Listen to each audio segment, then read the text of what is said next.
Hello student बच्चों, आज हम पढ़ेंगे पंचमः पाठः पंडिता रमाबाई। ठीक, ये चैप्टर शुरू करने से पहले आइए अपन इसके शब्दार्थ देख लेते हैं। शब्दार्थ, परित्यज्य मीन्स छोड़कर, अध्यापयत मीन्स पढ़ाया, प्रतारणम मीन्स ताड़ना, असहत मीन्स सहन किया। नेक्स्ट है स्वमातु मीन्स अपनी माता से, विपन्न मीन्स निर्धन, दुर्भिक्ष पीड़िता मीन्स अकाल पीड़ित, दिव्यंगता मीन्स मृत्यु को प्राप्त हो गए, उपाधिभ्याम मीन्स उपाधियों से, प्रारब्धवती मीन्स आरंभ किया, सांध्यक वर्षात मीन्स 1.5 वर्ष, प्रत्यागच्छत मीन्स लौट आए, प्रति प्लस आगच्छत से मिलकर बनाए है ना।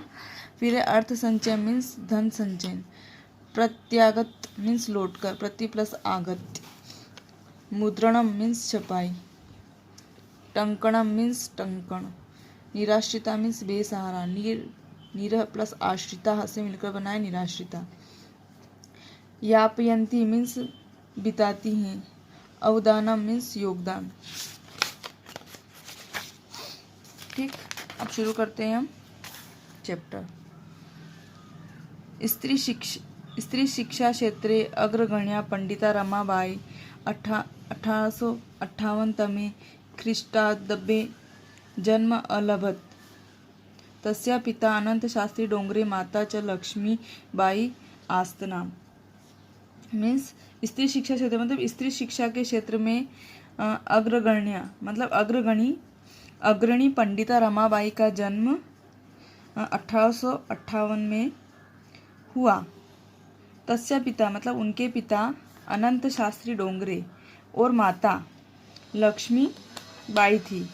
तस्मिन् काले स्त्री शिक्षा या स्थिति चिंतनीय आसीत्। तस्मिन् काले मतलब उस समय में स्त्री शिक्षा की दशा सोचनी थी, चिंतनीय मतलब सोचनी थी। स्त्रीणाम कते संस्कृत शिक्षणम प्रायः प्रचलितम मतलब स्त्रियों के लिए संस्कृत की शिक्षा प्रायः प्रचलित नहीं थी। किंतु डोंगरे रूढ़िबद्धा धारणाम परित्यज्य स्वपत्नी संस्कृतम अध्यापयत्।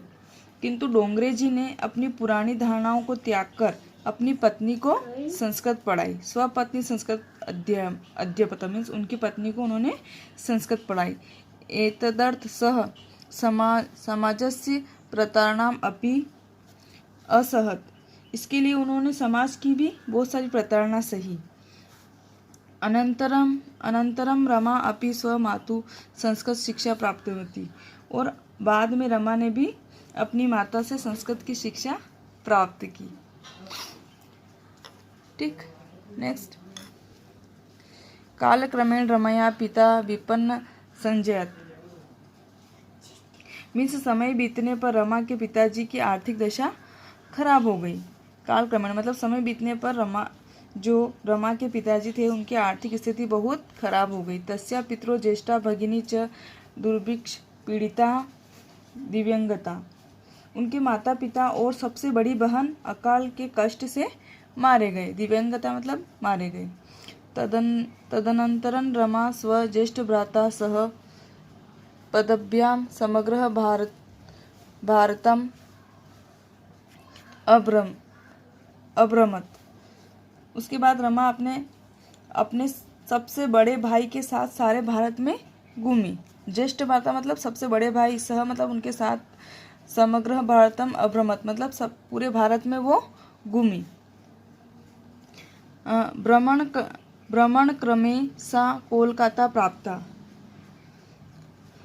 उसके बाद भारत घूमते हुए वो कोलकाता पहुंची। संस्कृत विदेशे वेदुष्य सा तत्र पंडिता सरस्वती चेती उपाधिभ्याम विभूषिता। उसके बाद क्या हुआ, घूमते हुए कोलकाता पहुंची तो संस्कृत की विद्वता के प्रभाव से उन्होंने वहाँ पंडिता और सरस्वती की उपाधि से सम्मानित किया गया। ठीक, तत्रैव सा ब्रह्म समाजेन प्रभाविता वेदाध्ययनं करोति। फिर उसके बाद उन्होंने वहीं पे ब्रह्म समाज से प्रभावित होकर वेदों का अध्ययन भी किया।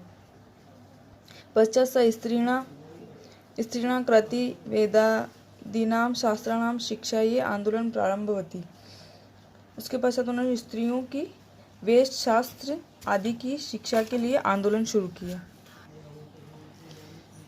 1880 तमे ख्रीष्टाब्दे सा विपिन बिहारी दासेन सह बाकी न्यायालये विवाहम् अकरोत्। सार्धैकवर्षात् अनन्तरं तस्या पति दिवंगत। मीन्स 1880 ईस्वी में उन्होंने विपिन बिहारी दास के साथ बांकीपुर अदालत में विवाह किया। न्यायालय विवाह मतलब उन्होंने विवाह किया। उसके बाद 1.5 वर्ष के बाद उनके पिता परलोक सितार गए। तदनंतरम सा पुत्र्या मनोरमया सह जन्मभूमि महाराष्ट्र प्रत्यागच्छत। इसके बाद वह अपनी बेटी मनोरमा के साथ जन्मभूमि महाराष्ट्र लौटी। नारीणां सम्मान शिक्षाएं च सा स्वकीय जीवनम अर्पितवती। महिलाओं के सम्मान और शिक्षा के लिए उन्होंने अपने जीवन को समर्पित किया। हंटर शिक्षा आयोगस्य समक्षम नारी शिक्षा विषये सा स्वमतं प्रस्तुतवती। नारी शिक्षा के विषय में मतलब हंटर शिक्षा आयोग के सामने इन्होंने नारी शिक्षा के विषय में अपना मत प्रस्तुत किया। सा उच्च शिक्षा शास्त्रम इंग्लैंड देशे गतवती। वे उच्च शिक्षा के लिए इंग्लैंड गई। तत्र ईसाई धर्मस्य स्त्री विषयके उत्तम विचारे प्रभाविता जाता। वहाँ ईसाई धर्म के स्त्रियों के विषय में उन्होंने उत्तम विचारों से प्रभावित हुए। स्त्रियों के विषय में उत्तम विचारों से वो प्रभावित हुई।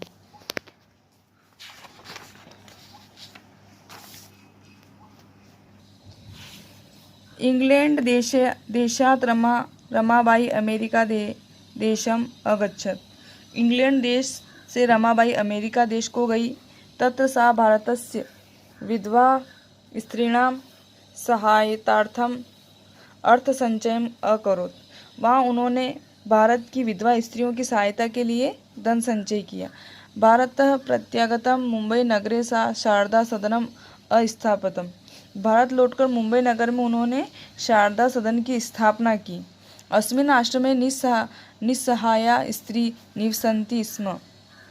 इस आश्रम में जो निसहाय औरतें रहती थी तत्र स्त्रियः मुद्रण टंकम काष्ठ कालिदीनाच प्रशिक्षणम अपि लभ्यन्ते स्म।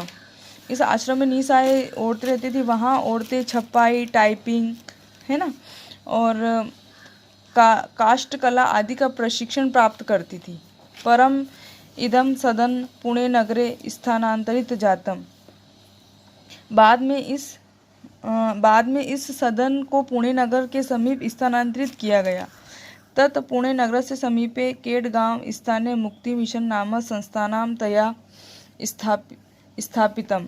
अत्र अधुना अपि निराश्रिता स्त्रियः ससम्मानं जीवनं यापन्ति। बाद में इस सदन को जो पुणे नगर के समीप स्थानांतरित किया गया तब पुणे नगर के समीप केडगांव स्थान पर मुक्ति मिशन नामक संस्था स्थापित की गई। यहाँ अब भी बेसहारा स्त्रियों के सम्मान के साथ यहाँ पे जो भी बेसहारा स्त्रियाँ थी वो सम्मान के साथ अपना जीवन बिताती थी।